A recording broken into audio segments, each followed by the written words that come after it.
ብዙ የምታልመው ነገር አለ፣ ማድረጉን ግን አልቻልክም። መድፈርም አልቻልክም። ጊዜህን የምታጠፋው በሚመች ነገር ነው። ትልቅ ህልም አለ፣ ነገር ግን ለማሳካት ተነስተህ አትሞክርም።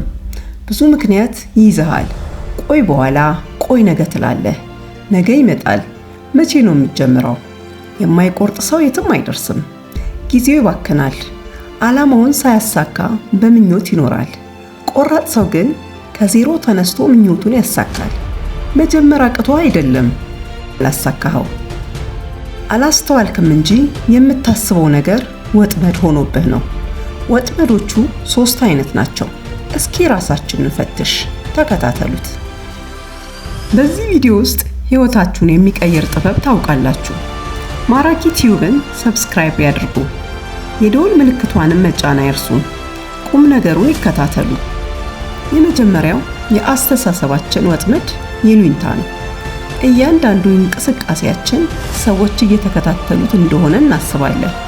የሰዎችን ትኩረት ሁሉ እኛ ላይ እንደሆነ አስበን እንፈራለን። ደፍረን ለማድረግ የሰዎች ምን ይሉኛል አስበን እንተዋለን።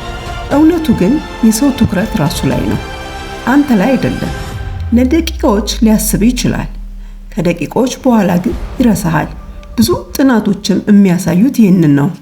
ሁሉም ሰው ውስጥ መጠኑ ይለያይ እንጂ በውስጡ ፍርሃት አለ። እንደውም እነሱ ስለነሱ እያሰብክ እንደሆነ ይሰማቸዋል። ስለዚህ ይህንን ከሐሳብ አስወጥተህ የምትችለውን ያህል ሞክር።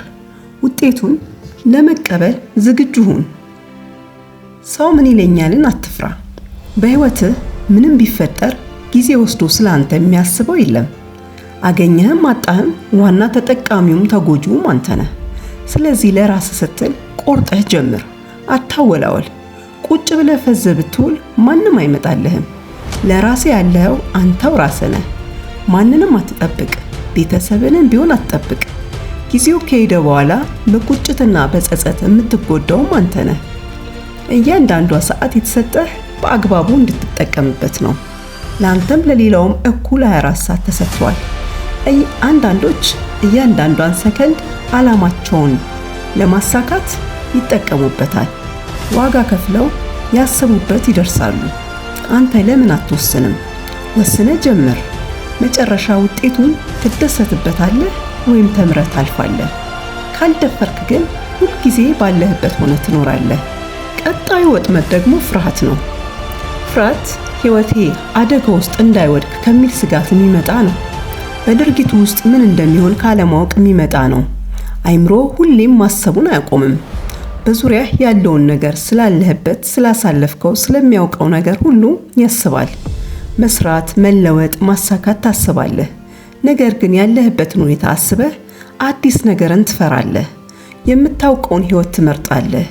ለአይምሮ አዲስ ነገር ማስለመድ ደግሞ ድግግሞሽና ድፍረትን ይጠይቃል። አይምሮ ባለበት ሁኔታ ውስጥ ሲቆይ ደህንነት ይሰማዋል። ጥሩ ሁኔታ ውስጥ ብትሆንም ባትሆንም ባለህበት መሆን ምቾት ይሰጥሃል። ያለህበት ሁኔታ ስለምታውቀው ውጤቱ ከማታውቀው ውሳኔ መራቅን ትመርጣለህ።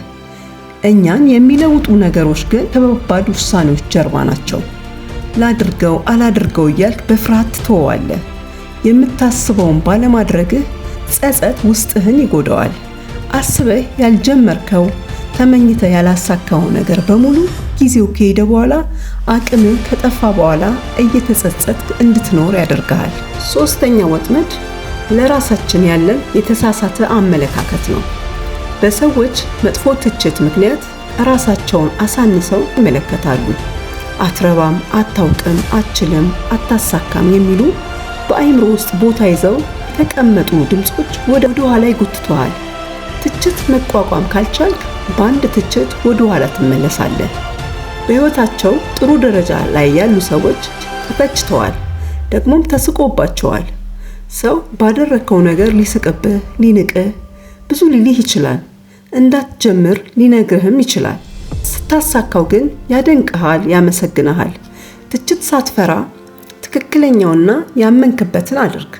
ስኬትህ ራሱ ትችትህን ያስቆምልሃል። እነዚህ ሁሉ ወጥመዶች አንተን ወደ ኋላ የሚጎትቱ በመሆናቸው ውድቀት ሳያጋጥምህ ወደፊት ለመሄድ ከፈለክ መጽሐፍትን መፍትሄ ማድረግ ይኖርብሃል። አንደኛው ማድረግ ያሰብከውን 2 እና 3 ደቂቃዎች ሰጥተህ አይምሮህን ዝግጁ አድርገው። በሙሉ ትኩረት በድፍረት አድርገው።